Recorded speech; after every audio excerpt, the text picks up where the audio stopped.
Guys, तो हमने जैसे कि ओवरव्यू हमने गुण चैप्टर का ले लिया था। अब हम इंडिविजुअली एक एक गुण के बारे में डिस्कस करेंगे, ठीक है। तो कि मतलब जैसे कि शब्द गुण क्या है, हम कैसे पता चलेगा हमें, ठीक है। तो सबसे पहले हम जो है शब्द गुण की उत्पत्ति या भेद इन सब की बात करते हैं, ठीक है।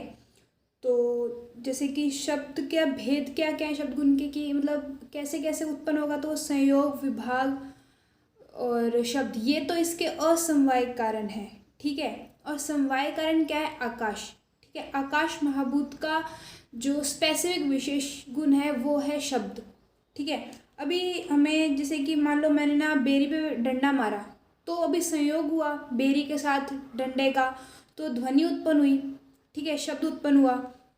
और अगर मान लीजिए मैंने समुद्र में पत्थर फेंका, तो क्या वेव्स क्रिएट होंगी, ठीक है। तो एक वेव दूसरी वेव से मिलेगी, पुरानी वेव से विभाग होगा और जो नई नेक्स्ट वेव है उससे संयोग होगा, ठीक है। इसी को विचि तरंग जो है न्याय भी बोलते हैं, ठीक है। तो यहाँ पे इसका वर्णन किया हुआ है, ऐसे कि मान लो कपड़ा फाड़ा तो उसमें चर की आवाज़ आई, ठीक है। या फिर पेज फाड़ते हैं तो उसमें भी आवाज़ आती है, टक टक, ठीक है। पिन वाले जो मतलब कॉपी से निकालते हैं उसे आवाज़ तो आती है ना। अभी मजाक उड़ाने की ज़रूरत नहीं है, मैं इस तरह इसलिए बता रही हूँ ताकि मैं याद रहे, ठीक है। पेपर में उनका दिमाग ख़राब हो जाता है कई बार। और मान लो कि जैसे कि ना मैं बात कर रही हूँ, अगर मान लो हवा मेरी जिस मुझे मतलब आपको सुनाना है, आप मेरे सामने हो और जो हवा की डायरेक्शन है वो भी इसी तरफ है, आपकी तरफ है, तो वो जल्दी ट्रेवल करेंगी वेव्स। लेकिन अगर ऑपोजिट डायरेक्शन में है तो क्या होगा कि वेव्स, क्योंकि इसको मीडियम चाहिए ट्रैवल करने के लिए साउंड को, ठीक है, शब्द को, तो क्या होगा आपको ध्वनि कम, एक तो लो वॉल्यूम सुनाई देगी, साफ सुथरा नहीं सुनेगा। अगर हमारा मतलब डिस्टेंस ज़्यादा होगा तो साफ सुथरा नहीं सुनाई देगा, ठीक है। फिर उसके बाद ना जो इस ये तो मतलब हमने जैसे कि शब्द की जैसे उत्पत्ति कैसे हो रही है उसके बारे में बात कर ली। अब इसकी जो भेद है शब्द के, तो क्या होगा, एक तो वर्णात्मक और एक ध्वनात्मक। ध्वनात्मक मतलब ध्वनि के थ्रू, ठीक है, कि जैसे कि ड्रम बजा लिया या हमने हारमोनियम बजा लिया, ऐसे बैठे बैठे तबला से बजाने लगे टेबल पे, ठीक है। या कोई चीज़ गिर गई, ठीक है, गिलास नीचे गिर गया तो ध्वनि उत्पन्न हुई है। या वही जो बेरी पे डंडा मारा, ठीक है, तो ये तो ध्वनि हुई। और जैसे कि हम और अगर वर्णात्मक में कुछ ये सब जो मैं बोल रही हूँ तो ये कैसे हो रहा है कि ना मन बुद्धि के साथ मतलब संयोग करके, सॉरी मतलब आत्मा बुद्धि का संयोग करके मन को प्रेरित करता है। मन जो है वो आगे उदान वायु को प्रेरित करता है और वो उरय स्थल मतलब थोरेसिक रीजन में आती है। फिर थोरेसिक रीजन से वो जो है ये साउंड ट्रैक जो पूरा है हमारा, ठीक है, यहाँ पे ट्रेवल करेगी वोकल कॉर्ड्स, माउथ, ठीक है, और अलग अलग जो ऑर्गन्स है, पैलेट वगैरह, ठीक है, मतलब जैसे कि तालु वगैरह, ओष्ठ, ठीक है, कंठ, इन सब से संयोग होगा अलग अलग से और अलग अलग वर्णों की उत्पत्ति होगी। यही हम संस्कृत में जैसे कि बोलते हैं ना कि अकुह विसर्जनम कंठ, ठीक है। तो ये क्या है कि इन्होंने ना उच्चारण स्थान बता दिए कि ना हमें बोलना है तो ये कंठ से बोला जा रहा है, ठीक है। तो इनका क्या हो रहा है कि संयोग हो रहा है, ठीक है, एक चीज संयोग और एक चीज से विभाग हो रहा है, समझ में आया। तो ये इस तरह से जो है वर्णात्मक उत्पत्ति होगी शब्दों की। फिर उसके बाद में शब्द का लक्षण जो है ये श्रोत इंद्र द्वारा ग्राह्य मतलब ग्रहण किया जाता है, ठीक है, श्रोत इंद्र द्वारा ग्राह्य है। जैसे कि ना हमारे भूख लगे तो कोई वैसे गुड़ गुड़ की आवाज़ आती है, ठीक है। तो ये भी हम इसकी यूटिलिटी है, क्योंकि हमें आयुर्वेद के अकॉर्डिंग यूटिलिटी भी लिखनी होती है। वैसे कुछ चीज़ बन गई है, ठीक है, तो सब पट पट पट आवाज़ नहीं आती, से कोई औषध बना रहे हैं, पानी सुखा रहे हैं, तो उसकी अलग ध्वनि उत्पन्न होगी, ठीक है। तो ऐसे हम इसकी यूटिलिटी भी हमें लिखनी है, हर गुण की लिखनी है। अब स्पर्श निरूपण है, तो इसमें क्या है कि ये त्वग इंद्रियों द्वारा ग्राह्य है, ग्रहण किया जाता है। और ना स्पर्श तीन तरह का होगा, या तो उष्ण होगा या शीत होगा या अनुष्ण शीत होगा। तो शीत जलीय, जल का शीत नेचुरल बाय डिफॉल्ट, और अग्नि उष्ण होती है, ठीक है, स्पर्श जो है वो उसका उष्ण होगा। और पृथ्वी और वायु ये अनुष्ण शीत है, मतलब योगवाही है। अगर गर्मियों में लू चलती है और सर्दियों में शीतलहर चलती है, ठीक है। फिर उसके बाद में जो है अब इसकी क्लिनिकल यूटिलिटी हम देखें तो क्या है कि ना जैसे कि हमें पैल्पेट करके हम ऑर्गन लोकेशन चेक करते हैं कि पहले कि जो नेचुरल इसकी लोकेशन क्या है। अगर मान लो इसकी आउट ग्रोथ होगी तो हमें अलग से ऐसे पैल्पेट करके पता चल जाता है ना, जो बहुत ज़्यादा जिन्होंने प्रैक्टिस कर रखी है। ठीक है, हम पल्सेशन, ठीक है, पल्स रेट चेक करते हैं। स्टिचिंग करनी है, औषध बनानी है, तो उनको कलेक्ट करना है, उनको बनाना है, तो तब भी हम स्पर्श कर रहे हैं ना। ठीक है, चेक करना है ऐसे भी ये दरदरा है या क्या है, तो हम किसी ना कैसे करके उसको टच कर रहे हैं। ठीक है, स्पर्श कर रहे हैं, और यही सब की इंटेरोगेट करना है। कई बार ना जो है टच सेंसेशन लॉस हो जाता है, कई बार कुछ डिजीज के कारण। ठीक है, कुष्ठ वगैरह अगर ये डीप लेयर्स तक, एपिडर्मिस तक चले जाएं तो क्या होता है, कई बार हमारे टच सेंसेशन लॉस हो जाता है। ठीक है, फिर उसके बाद में रूप निरूपण। तो ये क्या है, ये नेत्रेंद्र द्वारा ग्राह्य है। ठीक है, ग्रहण किया जाता है। अभी हम रूप का कैसे कि ना, हमने देखा कि वाउंड जो उसको चोट लगी है, वर्ण हो गया है, वर्ण मतलब वाउंड। ठीक है, चोट लगी है तो हम देख पा रहे हैं, या औषध बन गया तो उसको हम देख रहे हैं, या हमने कोई हमें पत्ते वगैरह या जड़ या कुछ भी देखनी है, मतलब कलेक्ट करनी है, औषध बनानी है, तो पहले हम जाके देखेंगे ना क्या ये परफेक्ट है। ठीक है, और ऐसे हम रूप का भी हम मतलब बता सकते हैं। ठीक है, रूप गुण का भी। फिर रसगुण, रसगुण में कि ये जो है ये टंग द्वारा हमारा मतलब रसनेंद्रिय द्वारा ग्राह्य है। ठीक है, और जैसे कि हमने औषध बनाई तो उसको टेस्ट करके देखा कि क्या ये बन चुकी है, या हम पेशेंट को अगर तो उसको बोलते हैं कि आपके क्या मुंह का टेस्ट खराब हो चुका है, मतलब कोई डिजीज होती है, या एंटीबायोटिक्स लेते हैं तो हमारा मुंह कैसे कड़वा कड़वा हो जाता है, हम 3-4 डोज ले लेते हैं, और अगर हाई डोज ले लें तो बहुत ज़्यादा कड़वा में टेस्ट नहीं आता है, क्योंकि हमारे जो अच्छे वाले जो बैक्टीरियाज हैं वो मर जाते हैं। ठीक है, डिस्ट्रॉय हो जाते हैं। और जैसे कि हींग है, ये तीक्ष्ण होती है। शहद जो है ये कषाय डोमिनेंट है, और मधुर रिसेसिव रहता है। ठीक है, गुण इसका। फिर उसके बाद में जैसे कि रक्त जो है ये अरिष्ट, मतलब जो हमारी डेथ पास में आ रही होती है, तो क्या है कि हमारा जो रक्त है वो मधुर रस का हो जाता है। वैसे थोड़ा थोड़ा जो है ये कषाय होता है। ठीक है, ब्लड वैसे नॉर्मली। और नीम वगैरह का पत्ता हमने टेस्ट करके देखा कि और भी कैसा टेस्ट होता है। ठीक है, तो ये इसकी क्लिनिकल यूटिलिटी हो गई है, यही होगा। फिर उसके बाद और हम बात करें तो गंध गुण। गंध की जैसे कि मान लो औषध बनी है तो खुशबू से पता चल रहा है। ठीक है, या फिर कई बार पस वगैरह से चोट लगी, पस पड़ गई तो उसकी अलग महक होती है, और वर्ण से जैसे ज़्यादा खराब होगा तो उसकी भी एक महक आएगी। और जैसे कि ना जैसे जब जिसकी डेथ होने वाली होती है ना, तो उससे क्या होता है, मक्खियाँ आसपास मंडराती हैं। वो क्यों, क्योंकि ना उसका ब्लड जो है वो मधुर हो जाता है, तो उसको गंध आती है। ठीक है, तो ये एक मतलब, और फ्रूट्स वगैरह की इनकी स्पेसिफिक एक फ्रेगरेंस होती है, खुशबू होती है। ठीक है, अब खुशबू जो है या तो ये घ्राणेंद्र तो एक तो ग्रहण के जाते हैं गंध गुण, और ना इनका भेद अगर करें ना तो या तो एक तो मतलब सुरभि और असुरभि, मतलब दुर्गंध और सुगंध। ठीक है, ये इसके भेद है। फिर उद्गुरुवादी हम बाद में करेंगे, क्योंकि ना वैसे ही जो चैप्टर है ना गुण, ये मिनिमम मतलब 10 मार्क्स का, मतलब ऐसे कुछ भी बोल दो 10 नंबर का आना ही आना है चैप्टर, तो ये चैप्टर अच्छे से तैयार होना चाहिए। और उसमें गुरुवादी काफ़ी इंपॉर्टेंट है, तो इसको मैं एक अलग से सेपरेट वीडियो में मैं बताऊंगी। उसके बाद हम ना एक बार आध्यात्मिक गुण निरूपण ये कर लेते हैं। ठीक है, तो ये 6 है। तो पहला क्या है, बुद्धि। बुद्धि कैसे डेवलप होगी कि ना मैंने कुछ ऑब्जर्व करा, अब मैंने पढ़ा। ठीक है, तो ये आप तो देश प्रमाण है, इस पर अप्लाई हो रहा है, क्योंकि ये जो है जो महान महान आचार्य हैं हमारे, वो लिख के गए डाटा। ठीक है, वो मैंने पढ़ा। ठीक है, क्योंकि उपदेश उन्होंने लिख दिया जो मैंने पढ़ा, तब मुझे इसकी नॉलेज हुई, क्योंकि जब तक मैं इस फील्ड में एंटर नहीं किया था तो मुझे कुछ नॉलेज नहीं थी, XYZ इसका कुछ भी नहीं पता। ठीक है, फिर जैसे कि ना हमें नॉलेज जो है या तो ट्रू नॉलेज होएगी, यथार्थ ज्ञान प्रमेय, या अयथार्थ ज्ञान अप्रमेय। ठीक है, फॉल्स नॉलेज। तो ये जब नॉलेज होगी उससे बुद्धि डेवलप होती है, बुद्धि उत्पन्न होती है। ठीक है, तो जैसे कि मान लो मैंने ना शुक्ति को देखा, शुक्ति मतलब सीप जो समुद्र के पास पे जाते हैं। ठीक है, उसको मैंने दूर से समझ लिया कि ये तो चांदी है। ठीक है, तो ये मुझे अप्रमेय हुआ है। या रस्सी को देख के मैंने समझ लिया कि ये सांप है, मुझे फॉल्स नॉलेज हो रही है। ठीक है। तो मेरी गलत बुद्धि डेवलप हो रही है, बुद्धि तो डेवलप हो रही है लेकिन गलत हो रही है, ठीक है। और ना ये मैंने अनुभव किया।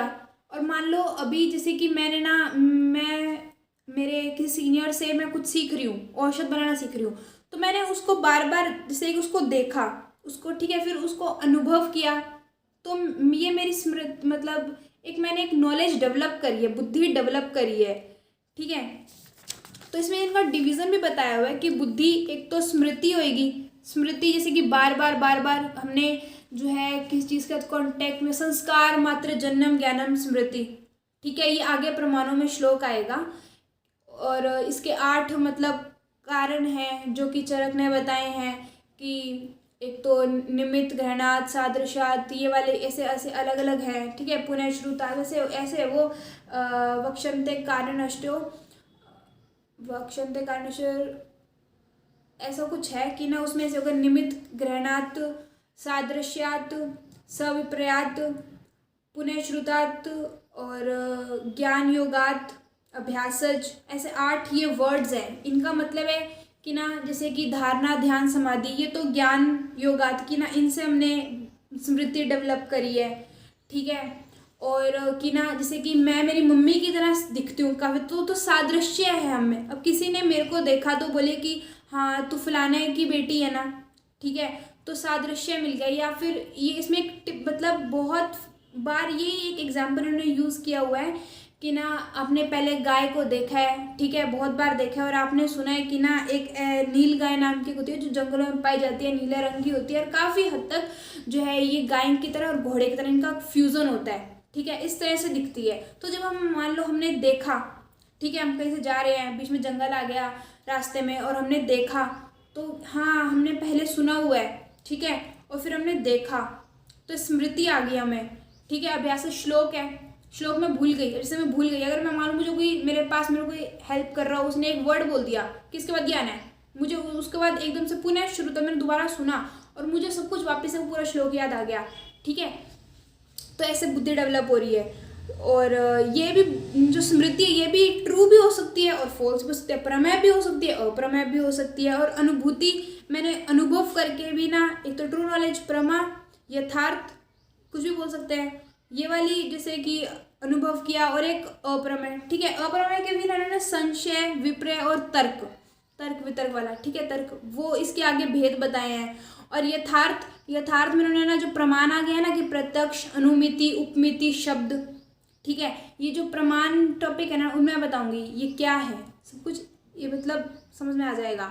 और प्रत्यक्ष भी ना, जैसे कि आप मेरे को अपने कानों से सुन रहे हैं ये वीडियो, ठीक है, वीडियो को देख रहे हैं, तो ये प्रत्यक्ष है। ये जो सेंस ऑर्गन्स जो है ना, इन सबको यूज करके, ठीक है, जो ज्ञान उत्पन्न होगा वो प्रत्यक्ष होगा, उससे जो बुद्धि डेवलप होएगी, उससे एक बुद्धि भी डेवलप होएगी।